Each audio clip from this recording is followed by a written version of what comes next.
For years, the blind cleaner knew every secret of the corporate headquarters by sound alone.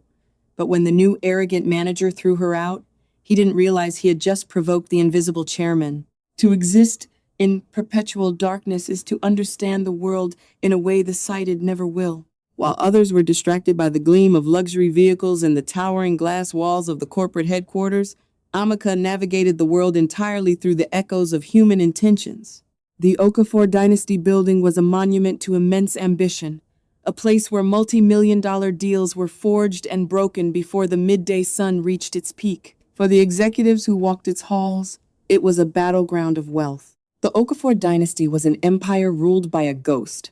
The founder, Chief Obinna, was a reclusive billionaire who had resided in Europe for decades, completely shunning media and public appearances. He directed his vast wealth entirely through legal proxies and faceless board members. To the modern staff in Lagos, including arrogant newcomers like Femi, the true face of the founder was an absolute mystery. For Amaka, the orphaned, blind cleaner who worked the graveyard shifts in early mornings, it was merely an ocean of vibrations. She knew the heavy, dragged footsteps of the analysts who were failing to meet their targets. She recognized the sharp, rapid clicking of the executives' heels when they were plotting a hostile takeover. She could hear the subtle, trembling breaths of the junior staff trying to hide their panic from their superiors. Amaka was a ghost in the machine of the elite. She was invisible, but in a good way. She had learned to take up as little space as possible, moving through the opulent corridors with her mop and bucket, a silent witness to the arrogance of those who believed they ruled the world. Success reveals character. It doesn't change it. Amaka understood this profound truth not because she had ever experienced success, but because she spent every waking hour cleaning up the remnants of those who had too much of it. She did not always live in this world of silent servitude. If one were to delve into the deepest chambers of Amaka's memory, past the daily humiliations and the endless fatigue, they would find the ghost of a vibrant childhood shattered by a singular, devastating tragedy. She was only 9 years old when the accident happened. It was a rainy Tuesday, the kind of day that felt heavy with unspoken warnings. Her father, a humble school teacher, and her mother, a seamstress with a heart full of boundless love, were driving her back from a rare family outing. The memory did not exist in her mind as a visual sequence, but as a chaotic symphony of terror. The sudden screech of tires on wet asphalt, the sickening crunch of metal collapsing upon itself, the shattered glass raining down like 1,000 tiny daggers, and then the profound, suffocating silence that followed. Amaka awoke in a hospital bed weeks later, entirely consumed by a darkness that would never lift. The doctor spoke in hushed, clinical tones about severe optical nerve damage, but their medical jargon meant nothing to a 9-year-old girl who had just lost the faces of her parents forever. The physical blindness was agonizing, but the emotional void left by her sudden orphanhood was a chasm that threatened to swallow her soul. She spent months in a state of catatonic grief in a state-run orphanage, retreating entirely into her own mind. She replayed her mother's final words, spoken in the quiet safety of their home just hours before the world ended. Her mother had held her face, her hands smelling faintly of tailoring chalk, and whispered a truth that would become Amaka's lifelong anchor. "You must always look with your heart, my beautiful girl," her mother had said. "The eyes are easily deceived by gold, by fine clothes, and by the loud boasts of arrogant men. But the heart sees the absolute truth of a person. The heart never lies." This philosophy became the foundation of Amaka's survival. When she was eventually forced out of the orphanage and onto the unforgiving streets of Lagos, she did not succumb to bitterness. She endured the cruelties of a society that viewed disability as a curse and poverty as a moral failing. She worked tirelessly, accepting the lowest wages for the most grueling labor, never fighting back directly against those who cheated or mocked her. Her weapon was an infinite, almost supernatural patience. She believed, with every fiber of her being, that destiny had a ledger, and that every act of quiet endurance was recorded in the universe. She secured the cleaning job at the corporate headquarters purely by chance, or perhaps by fate, and for 5 years, she found a strange semblance of peace in the routine. The building had been managed by a kind, elderly gentleman named Mr. Adeyemi. He was a man of the old world, someone who believed that the foundation of any great enterprise was the dignity of its lowest workers. Under his management, Amaka was treated with a basic, quiet respect. But the era of quiet respect came to a sudden and brutal end when Mr. Adeyemi was forced into early retirement. The atmosphere in the corporate headquarters changed overnight. Amaka did not need to see the new manager to understand the exact nature of his soul. His arrival was heralded by a shift in the building's emotional temperature.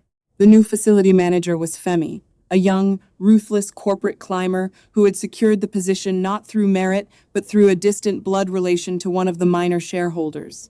From the moment Femi stepped out of the private elevator, Amaka could hear the arrogance radiating from him. His footsteps were loud, authoritative, and completely devoid of consideration for anyone else's space. He spoke in a sharp, clipped cadence, dispensing orders like a colonial overlord addressing his subjects. Femi despised weakness.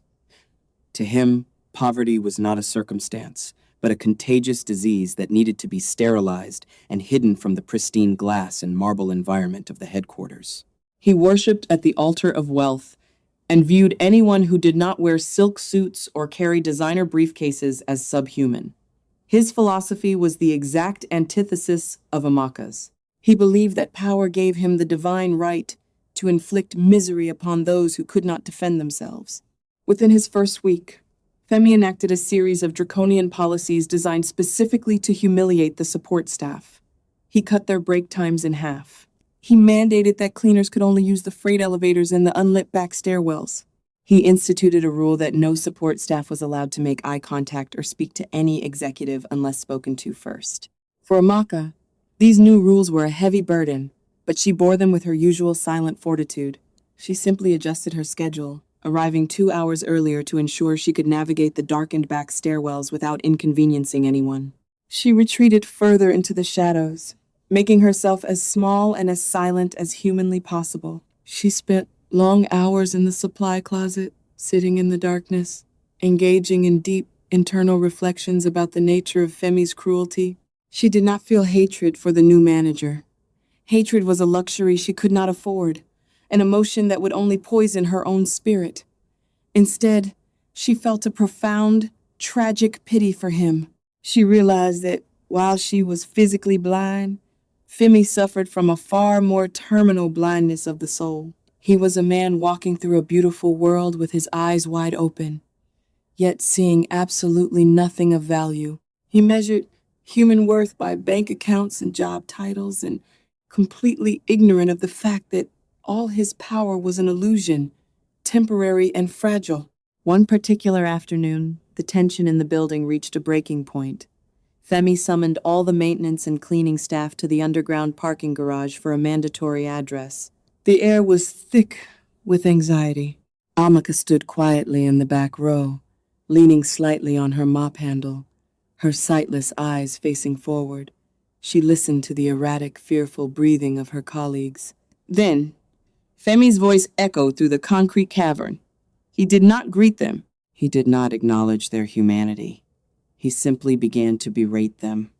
He spoke of the building as if it were a sacred temple, and referred to the staff as the inevitable dirt that constantly threatened to defile it. He told them that they were replaceable, utterly worthless cogs in a machine that they could not comprehend. He specifically targeted the older workers, mocking their slowness, before his attention turned to the back row.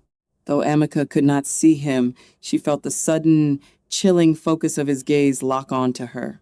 Femi's voice dropped to a sneer, a tone dripping with unadulterated disgust.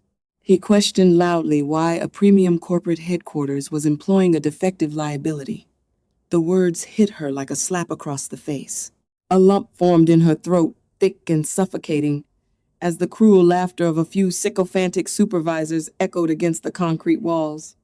Her heart began beating faster, a frantic drum in her chest. But she did not move. She did not cry out.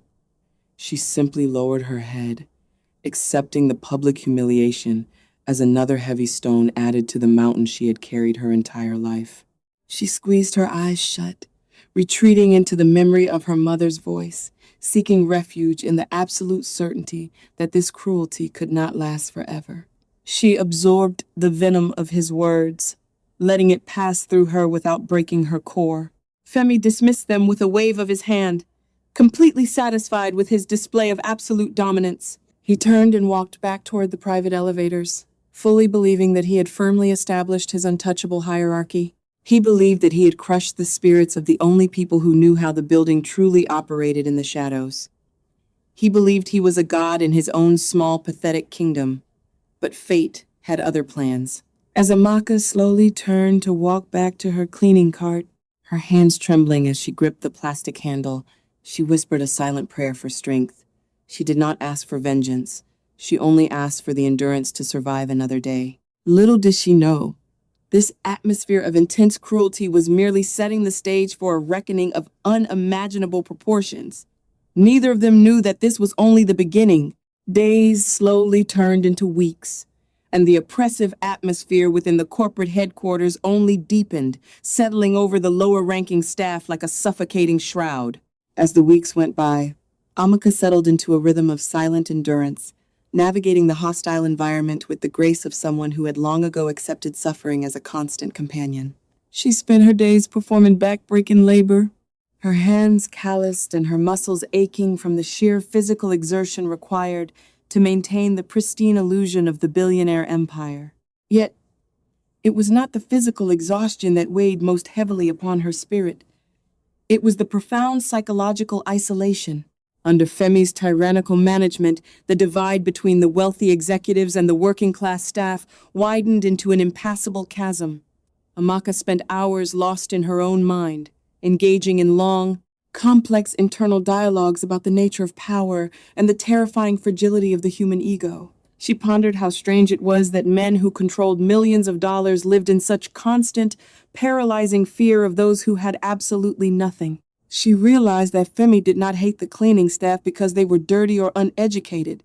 He hated them because their mere existence was a mirror reflecting his own deepest insecurities, a constant reminder that all the wealth in the world could not purchase genuine human dignity. What nobody could see was the quiet strength that held her together. While the executives exhausted themselves chasing promotions and stepping on each other to climb the corporate ladder, Amaka found sanctuary within the vast cathedral of her own thoughts. She often thought about the concept of invisibility. In a building constructed of transparent glass and mirrors, the people who kept it running were paradoxically unseen. The executives would walk past her, their expensive leather shoes clicking sharply on the polished marble, and converse about hostile takeovers and investment portfolios as if she were nothing more than a piece of furniture. Amaka found a deep, melancholic irony in this dynamic. She was the one who lacked physical sight, yet she was surrounded by people who were suffering from a far more tragic form of blindness. They were entirely blind to the suffering of their fellow human beings, blind to the quiet desperation of the security guards working double shifts to feed their children, and blind to the silent prayers of the blind orphan girl who scrubbed the floors they walked upon. She forgave them in her heart, knowing that a life lived without compassion was its own terrible punishment. One particular afternoon, something unusual happened that would forever alter the trajectory of her quiet existence. It was shortly after midday, during the brief window when the grand lobby of the headquarters was swarming with executives returning from their lavish power lunches. Amaka was quietly sweeping the perimeter of the lobby, making sure to stay strictly within the designated shadows as Femi had mandated. The air was thick with the chaotic energy of corporate ambition, a symphony of ringing phones, sharp negotiations, and the rustle of expensive fabrics. Then, a new sound pierced the familiar cadence of the lobby. It was a slow, shuffling footstep, accompanied by the distinct, rhythmic squeak of a rusty metal mail cart. Amaka immediately recognized the sound. It belonged to the elderly man everyone simply called Baba, a fragile worker who had appeared 6 months ago through a corporate charity initiative for the destitute. He delivered internal mail and small packages by hand, a slow, analog presence in a hyper-digital world. Baba was an anomaly in the modern, cutthroat world of the Okafor Dynasty. While everyone else moved with urgent, aggressive purpose, Baba moved with the slow, deliberate pace of a man carrying the weight of decades. He was often ignored, occasionally tolerated, but never truly seen. On this specific afternoon, however, his slow pace became an unforgivable offense. Amaka heard the heavy, aggressive strides of one of Femi's newly appointed security chiefs moving rapidly toward the old man. She heard a sharp, cruel voice demanding that the old man move his pathetic cart out of the main thoroughfare because a group of visiting international investors was about to arrive. Baba, perhaps confused or perhaps simply too exhausted to move quickly enough, hesitated. The response was immediate and heartless. Amaka heard the unmistakable sound of a physical shove, followed by the horrifying thud of an elderly body hitting the unforgiving marble floor. A collective gasp rippled through the lobby, but it was quickly swallowed by a chilling, absolute silence. Nobody moved to help him. The executives merely stepped around the fallen old man, their conversations pausing for only a fraction of a second before resuming with studied indifference. To them, the old messenger was an inconvenience, a temporary obstacle in their pursuit of wealth. But for Amaka, the sound of the old man hitting the floor triggered a profound moral imperative. She knew the consequences of breaking Femi's rules. She knew that drawing attention to herself in the main lobby could result in her immediate termination, leaving her with absolutely no way to pay off the crushing medical debts left behind by her deceased parents. Yet, her internal compass allowed for no hesitation. The teachings of her mother flared vividly in her mind, a guiding light cutting through the darkness of her fear.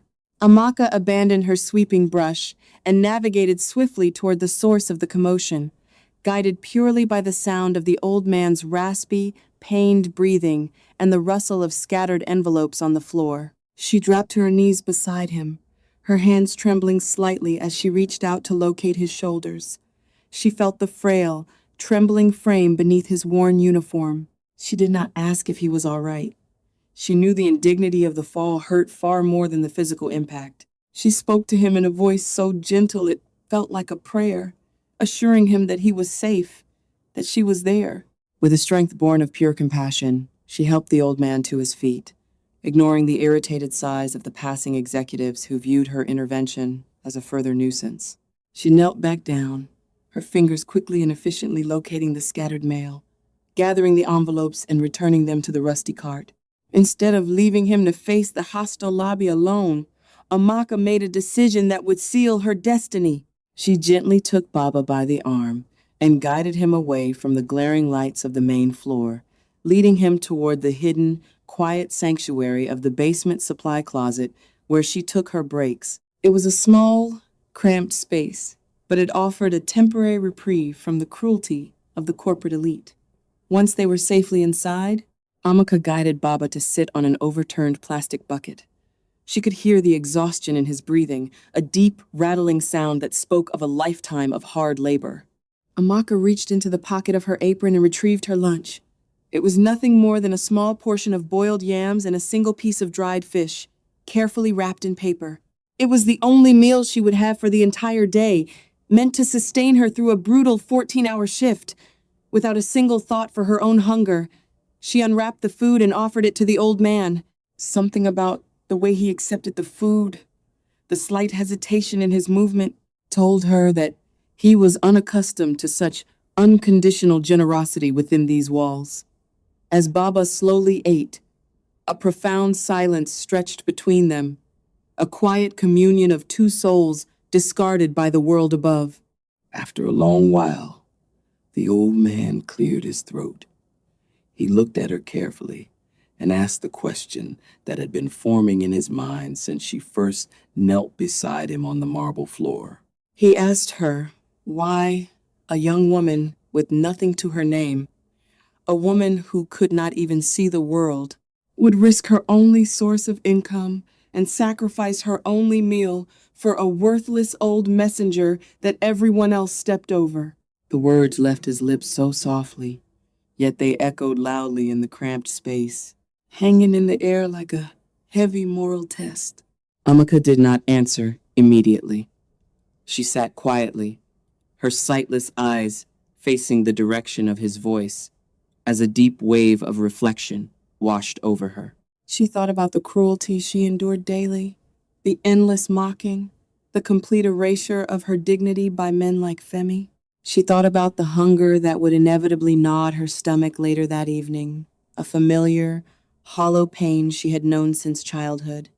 But when she finally spoke, her voice carried no bitterness, only the unshakable conviction of a saint. She explained to the old man that she did not see him as worthless. She retold the philosophy her mother had instilled in her, speaking of the soul as the only true measure of a person's value. She told him that the people in the lobby above were poor in spirit, wandering through life with empty hearts, desperately trying to fill the void with money and status. She explained that true wealth is measured not in gold, but in the kindness we show to strangers, especially when we have nothing left to give. She told him that she shared her food not out of pity, but out of a deep, fundamental respect for his humanity, because nobody deserved to be thrown to the ground and forgotten. The old man listened to her monologue in absolute, stunned silence. He did not speak again for the rest of their time in the closet. He merely finished the small meal, his presence a quiet, heavy weight in the room. When the time came for him to return to his rounds, Amaka stood up and carefully guided his hands back to the handle of his rusty mail cart. She wished him well and told him to be careful of the security guards. As the old man slowly shuffled away, his footsteps fading down the long basement corridor, Amaka returned to her cleaning duties, her stomach empty, but her heart entirely full. She believed she had simply helped a fellow sufferer survive another difficult day. Little did she know, the old man she had just fed was not merely a messenger. Neither of them knew that this profound exchange in a dark supply closet was the turning point of her entire life, a moment that had quietly set the wheels of a massive, unstoppable justice into motion. Months passed, and the season changed, bringing the heavy, relentless rains to the sprawling metropolis of Lagos. The torrential downpours battered against the reinforced glass windows of the corporate headquarters, creating a constant, drumming vibration that Amaka felt deep in her bones. Within the towering structure, the atmosphere grew increasingly toxic. Femi's management style had devolved from strict authoritarianism into pure, unadulterated malice. He patrolled the corridors not to ensure efficiency, but to hunt for vulnerabilities, feeding his fragile ego by crushing the spirits of those who could not fight back. The divide between the elite and the invisible workforce became an impenetrable wall of hostility. Amaka navigated this treacherous environment with the hypervigilance of a prey animal moving through a jungle governed by apex predators. She memorized the erratic, angry tempo of Femi's footsteps, learning to vanish into supply closets or service elevators long before he rounded a corner. But in a building designed to expose everything to the harsh, clinical light of corporate perfection, remaining entirely invisible was an impossible task.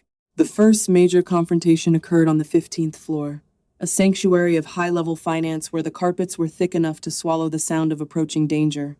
Amaka was carefully navigating her cleaning cart along the perimeter, relying entirely on the subtle changes in air pressure and the faint hum of the central air conditioning to maintain her bearings. She was moving with extreme caution, her mind focused on completing her tasks without leaving a single trace of her presence. Suddenly, the doors of the executive elevator slid open with an aggressive chime. Femi stormed out, engaged in a furious, high-stakes telephone conversation. He was completely consumed by his own rage over a collapsed merger, his spatial awareness entirely obliterated by his towering arrogance. He did not look down. He did not consider that the space he occupied might be shared by another human being. He collided violently with Amaka's cleaning cart, sending a plastic bucket of soapy water crashing onto the immaculate imported carpet. The sound was deafening in the quiet corridor. Femi's phone slipped from his grasp, clattering against the wall. A terrifying silence descended upon the space, broken only by the sound of water soaking into the expensive fabric.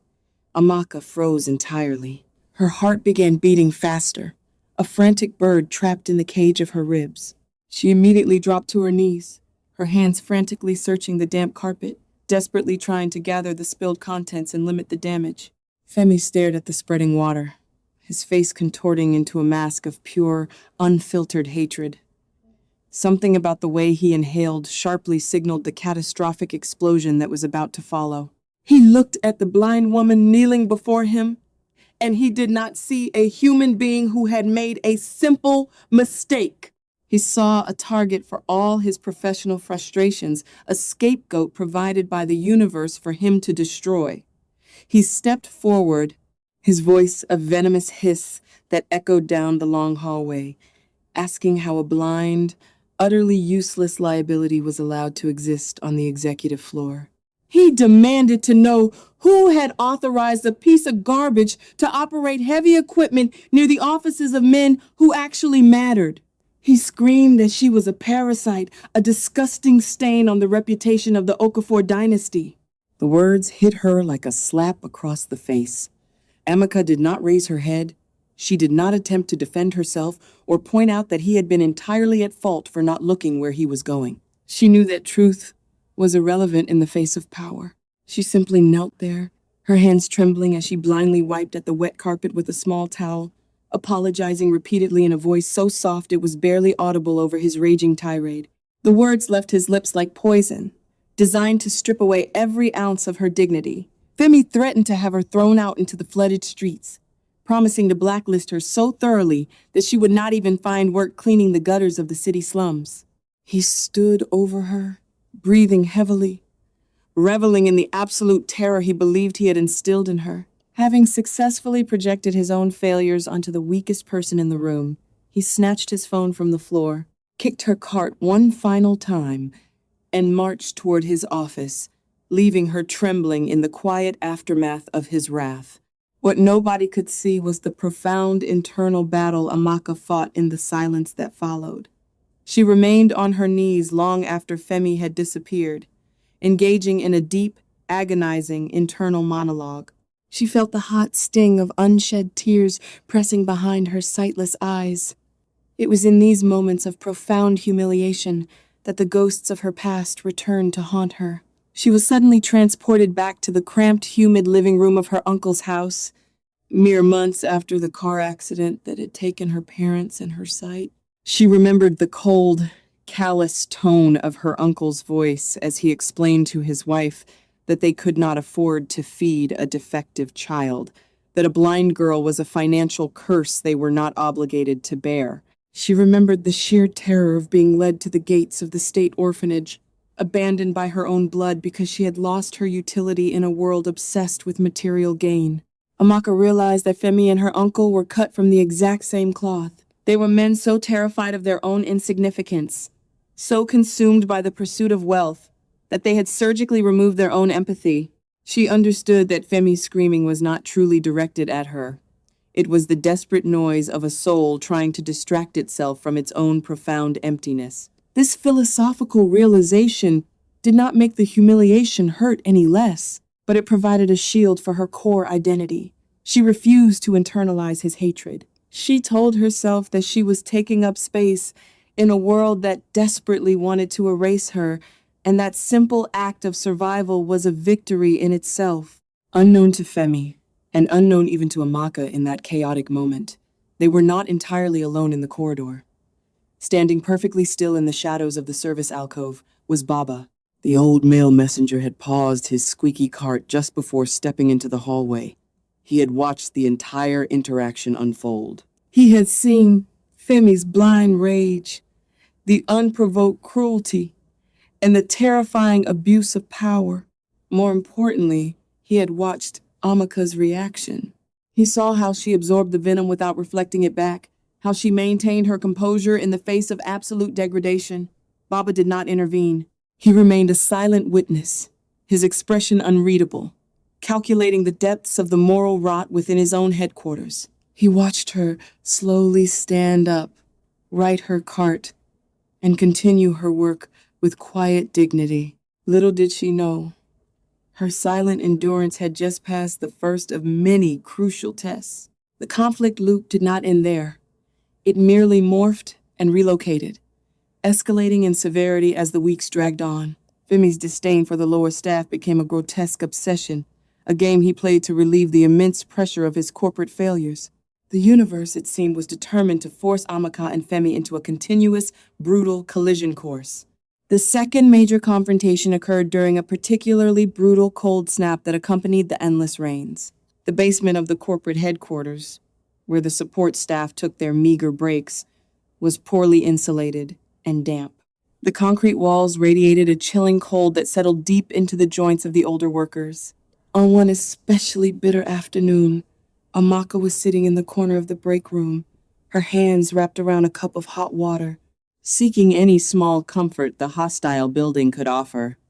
The heavy metal door creaked open, and she recognized the slow, dragging footsteps of Baba. He had just returned from a delivery run to an annex building across the street. He was completely soaked, his thin uniform clinging to his frail frame, and Amaka could hear the violent, uncontrollable chattering of his teeth. A wave of deep compassion washed over her. She knew the old man was incredibly vulnerable to the cold, and the company offered no provisions for the health of its lowest-ranking messengers. Without a second thought, Amaka stood up. She was wearing a thick, oversized wool sweater, a faded garment that she had purchased years ago from a second-hand market. It was her only defense against the basement's chill, but her internal calculus was instant and absolute.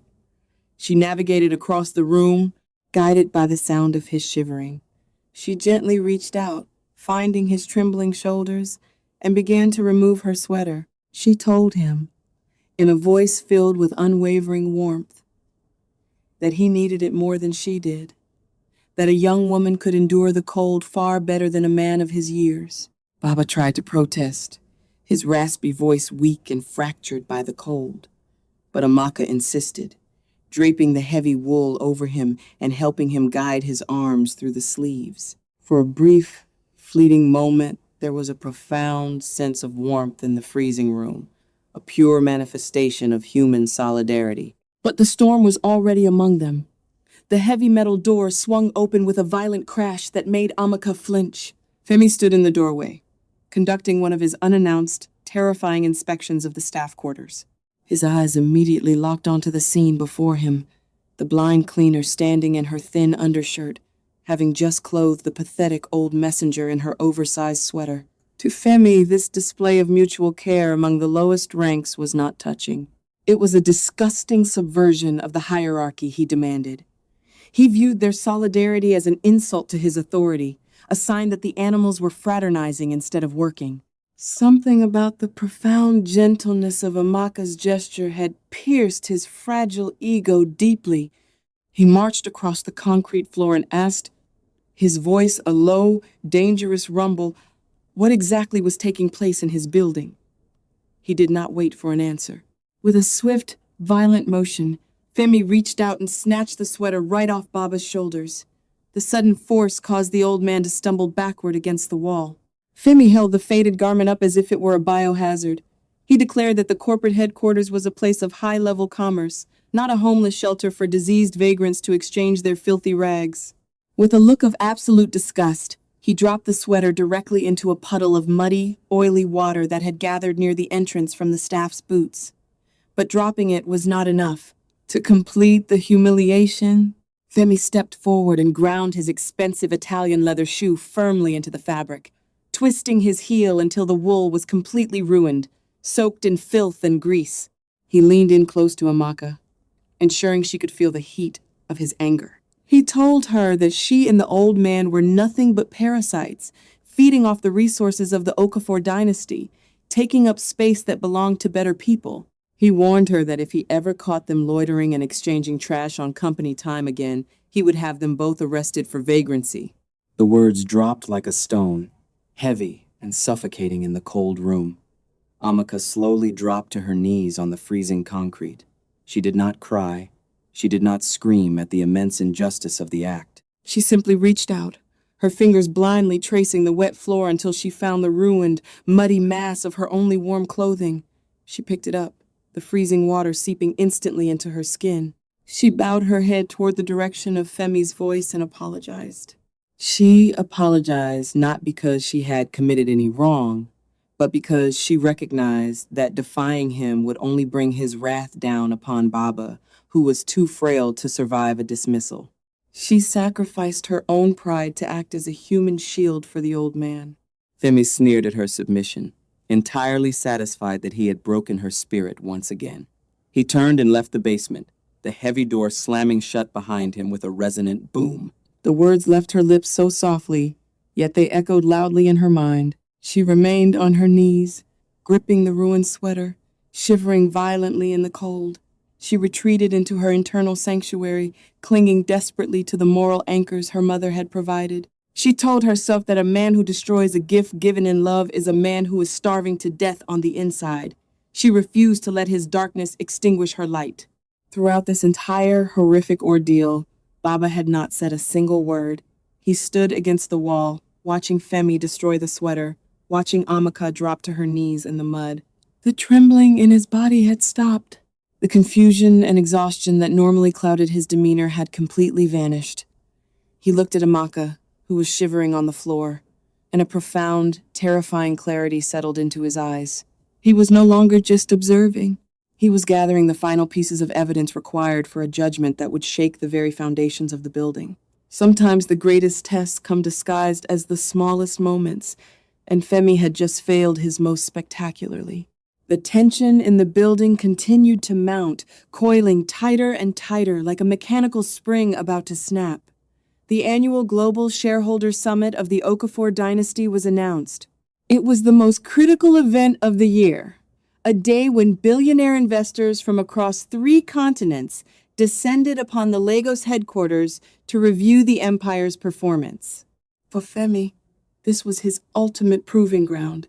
He became manic, driving the staff into the ground to ensure the building was a flawless, sterile reflection of absolute wealth.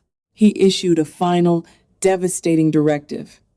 During the 3 days of the summit, no lower-level support staff, no cleaners, no messengers, no maintenance workers were allowed to be seen above the subterranean levels while the sun was up. They were to be entirely quarantined in the sub-basement, out of sight and out of mind, lest their poverty offend the delicate sensibilities of the visiting billionaires. The ultimate public humiliation was being carefully orchestrated. A grand stage being set for a collision between absolute power and absolute purity. The storm was coming, and there was no taking it back now. The day of the Global Shareholder Summit arrived, bringing with it an atmosphere so thick with anxiety that the air itself felt heavy to breathe. Inside the corporate headquarters, the standard operating procedure had been entirely suspended, replaced by a frantic, almost manic choreography of wealth display. Femi's strict quarantine order for the support staff was in full effect. Amaka and the rest of the invisible workforce had been banished to the lowest sub-basement, instructed to remain there until the billionaire investors had completed their grand tour of the facility. For Amaka, the banishment was not a punishment, but a profound relief. She welcomed the quiet solitude of the deep underground, far away from the toxic, aggressive vibrations of Femi and his sycophantic lieutenants. She sat quietly on a plastic chair in the dim room, her hands resting patiently in her lap, engaging in a long, quiet meditation on the nature of destiny. She thought about how strange it was that the most powerful men in the world required the absolute erasure of the poor in order to feel secure in their wealth. She realized that their power was not a fortress, but a fragile house of cards, easily threatened by the mere presence of a blind woman with a mop. However, the cruelty of the Okafor Dynasty was not limited to its executives. It had seeped into the lower ranks, breeding resentment and jealousy among those who were forced to fight over the miserable scraps of dignity left behind by management. Among the cleaning staff was a woman named Blessing, a false ally who had always resented Amaka's quiet grace and unshakable patience. Blessing viewed Amaka's stoicism not as strength, but but as a silent judgment of her own bitterness. On this critical day, Blessing saw an opportunity to finally break the blind woman. Blessing knew she had to exploit Amaka's blindness perfectly to avoid being implicated. She sprayed a cheap imitation of an executive perfume onto her uniform and walked heavily on her heels to mimic the sharp footsteps of upper management. She approached Amaka in the sub-basement, pinching her nose to mask her true voice, and mimicked the arrogant, nasal tone of Femi's personal secretary. She delivered the fake emergency directive and immediately retreated, ensuring she left no trace of her sabotage, telling Amaka that there had been a massive spill in the VIP transit lounge on the ground floor and that Femi had specifically demanded Amaka's presence to clean it up immediately. Amaka hesitated, her finely tuned instincts warning her of a discrepancy in the narrative. She knew Femi's quarantine order was absolute, and she knew that Femi would never specifically request her for a task involving VIPs. Yet, the lifelong habit of obedience, coupled with the terrifying threat of immediate termination if she refused a direct managerial order, overrode her intuition. She thanked Blessing, entirely unaware of the malicious trap that had just been sprung. Gripping her white cane, Amaka navigated her way out of the sub-basement and stepped into the service elevator, her heart beating with a steady, nervous rhythm as the mechanical box ascended toward the forbidden territory of the main floor. When the elevator doors parted into the back service hallway, Amaka stepped forward, searching for the familiar tactical mat under her feet to guide her toward the transit lounge. But the mat was gone. Furthermore, the heavy acoustic doors separating the service wing from the main floor had been maliciously propped wide open. Disoriented by the missing markers and the altered airflow, Amaka walked straight through the threshold. Instead of an isolated lounge, she was immediately hit by a wall of overwhelming acoustic chaos. This was not a secluded lounge. She had been directed straight into the grand central atrium. The vast, cavernous space was filled with the distinct, hushed murmurs of extreme wealth. She heard the clinking of crystal champagne flutes, the soft rustle of tailored silk, and the confident, low-pitched laughter of men who controlled global markets. A wave of absolute terror washed over her.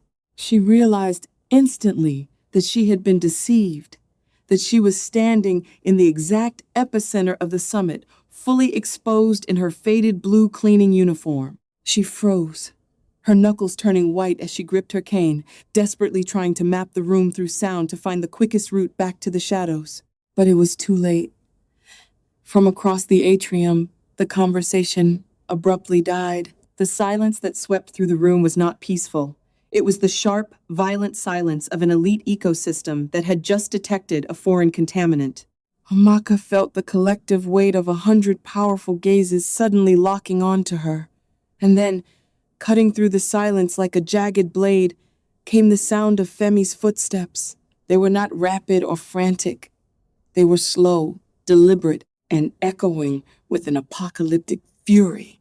Something about the absolute stillness of the room had pierced Femi's sanity perfectly. He had spent months orchestrating this flawless illusion of corporate perfection, only to have it shattered by the one person he despised more than anyone else on earth. He marched across the marble floor, his mind consumed by a blinding, irrational rage. He did not see a victim of a cruel prank. He saw a deliberate, calculated act of sabotage designed to humiliate him in front of the board of directors. He stopped just inches away from Amaka, his breathing ragged, inaudible. Femi did not simply reprimand her. He launched into a public execution of her dignity. His voice echoed through the grand atrium, stripped of all professional veneer, exposing the raw, ugly truth of his character to the silent crowd of billionaires. He screamed that she was a diseased rat who had crawled out of the sewers to infect his building. He demanded to know who had led a blind, useless beggar into the presence of actual human beings. The words hit her like a slap across the face, echoing off the high glass ceilings. Amaka did not try to explain the deception. She knew that in this court of wealth, her truth had no currency. She simply lowered her head, absorbing the public humiliation, her mind retreating to the safety of her mother's memory. Tears rolled down her cheeks, silent testaments to a pain that words could no longer articulate. Femi, entirely unsatisfied by her silent submission, escalated his violence. With a sudden, vicious movement, he reached out and snatched the white cane directly out of her hand. Amaka let out a small, involuntary gasp, her balance suddenly compromised in the vast, terrifying darkness. Femi held the cane up like a trophy of his absolute dominance. He declared to the silent crowd that the company was no longer a charity, that the era of carrying dead weight was officially over. He yelled for the private security detail, ordering them to seize the blind woman and throw her out onto the street, promising that she would never step foot inside the city limits again. The security guards, massive men in tailored suits, began to move forward, their heavy footsteps echoing ominously. The crowd of VIPs watched in absolute, complicit silence, prioritizing their investment portfolios over basic human decency. Amaka stood completely defenseless, her empty hands trembling by her sides. She prepared herself for the physical impact of the guards, her heart breaking not for herself, but for a world that had become so utterly devoid of compassion. Then, a new sound disrupted the impending violence. It was the sharp, distinctive clatter of a metal tray hitting the marble floor, followed by the shattering of porcelain cups. The noise was so sudden, so entirely out of place, that the security guards immediately halted their advance. Femi whipped his head around, his face contorting with fresh outrage. Standing near the catering tables was Baba, the elderly male messenger. He had been drafted to help serve refreshments due to a staffing shortage. He stood over the shattered remains of the tea service, his worn uniform looking entirely pathetic amidst the glamour of the summit. Femi sneered, his hatred finding a secondary target. He barked at the old man, calling him a senile fool, demanding that security throw the old trash out along with the blind parasite. But the old man did not cower. He did not drop to his knees and apologize. Then, he stood up. He wasn't limping anymore. The curve in his spine vanished, his shoulders squared, broad and commanding. He looked at Femi. He spoke. His voice was no longer the raspy, broken whisper of a tired messenger. It was a voice of absolute thunder. It was the voice of a king. "You will not touch her," the man commanded. The words were not shouted, but they possessed a terrifying, undeniable authority that froze the air in the room. Femi blinked, his arrogant brain struggling to process the sudden, impossible shift in the old man's physical reality. He stammered, his false bravado wavering, demanding to know who the old fool thought he was speaking to. The man took a step forward. He reached up and slowly pulled off the faded, oversized messenger cap he always wore, dropping it onto the marble floor. He looked directly into Femi's eyes and stated his identity. He did not just state his name, he declared his absolute ownership of the ground Femi stood upon. He was Chief Obinna Okafor. He was the founder, the majority shareholder, and the sole architect of the entire global empire. The reveal triggered a massive, uncontrollable chain reaction of shock throughout the atrium. The surrounding VIPs, billionaires, and politicians who had previously stood in silent complicity collectively gasped. Several of them instinctively bowed their heads in deep reverence. The security guards immediately snapped to attention, their allegiance shifting instantaneously to the true source of power. But it was Femi's reaction that was the most profound demonstration of absolute psychological collapse. The words dropped like a stone into the shallow pool of his ego, shattering his entire reality. His face drained of all color, transforming into a mask of pure existential horror. The white cane slipped from his trembling fingers, clattering loudly against the floor.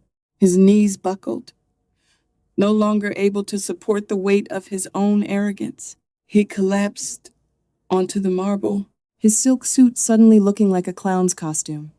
He looked up at the man he had abused, the man he had forced into the freezing rain, the man whose sweater he had ground into the mud. He tried to speak, tried to formulate an apology, but his throat produced nothing but a pathetic, whimpering sound. Amaka stood frozen in the darkness, her highly attuned senses processing the catastrophic shift in the room's dynamic. She heard the collective gasp of the crowd. She heard the unmistakable thud of Femi collapsing to his knees. But most importantly, she heard the voice. It was the voice of the old man from the basement, the man she had shared her only meal with, the man she had shielded with her own ruined sweater. But the fragility was gone.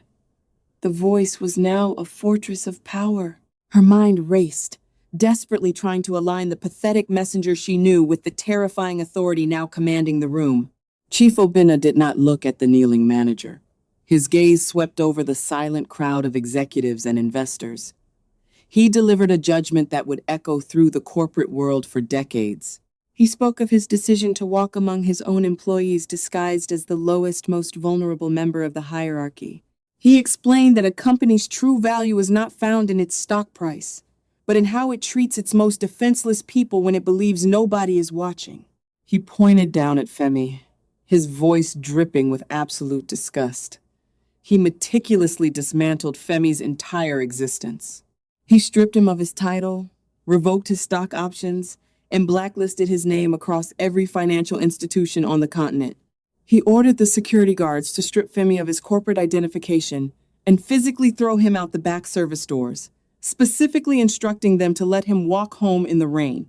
Femi collapsed completely, sobbing uncontrollably as the massive security guards grabbed him by the arms and dragged him away.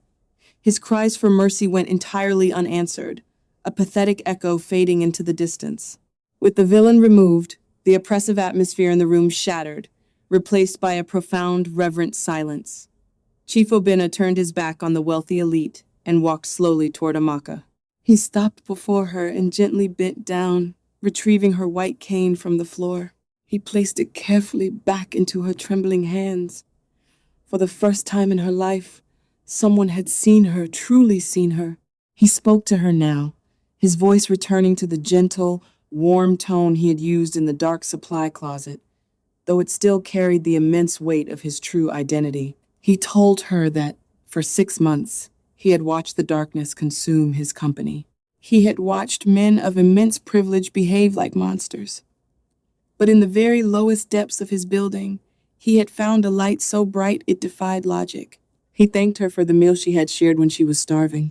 He thanked her for the sweater she had surrendered when she was freezing. He told her that she had restored his faith in humanity. Chief Obinna did not just offer gratitude.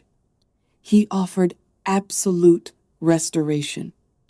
He declared in front of the entire assembly of global leaders that Amaka was no longer a cleaner. He announced that he was creating a new, independent philanthropic foundation with an endowment of $50 million dedicated entirely to the support and education of orphans and the disabled across the nation. And he named Amaka as its supreme director.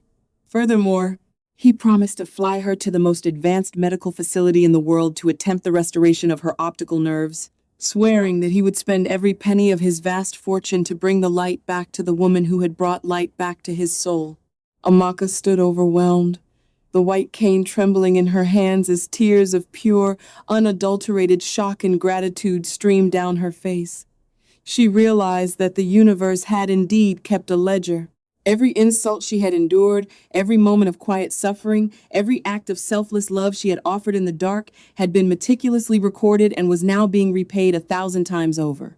The crowd of elites broke into thunderous applause, not out of genuine joy, but out of desperate sycophancy, eager to align themselves with the chairman's new favored daughter. But Amaka did not care about the crowd. She simply bowed her head, whispering a silent prayer of profound thanks to the mother who had taught her how to see the world with her heart. This story teaches us that true kindness is never wasted. The universe has a way of rewarding those who give from the heart, even when they have nothing left to give, and it guarantees that the arrogance of the cruel will always lead to their own spectacular destruction. If you enjoyed this story, please like, share, and subscribe so you don't miss more powerful stories like this one. Share it with your friends and family to spread the wisdom and lessons of traditional African storytelling.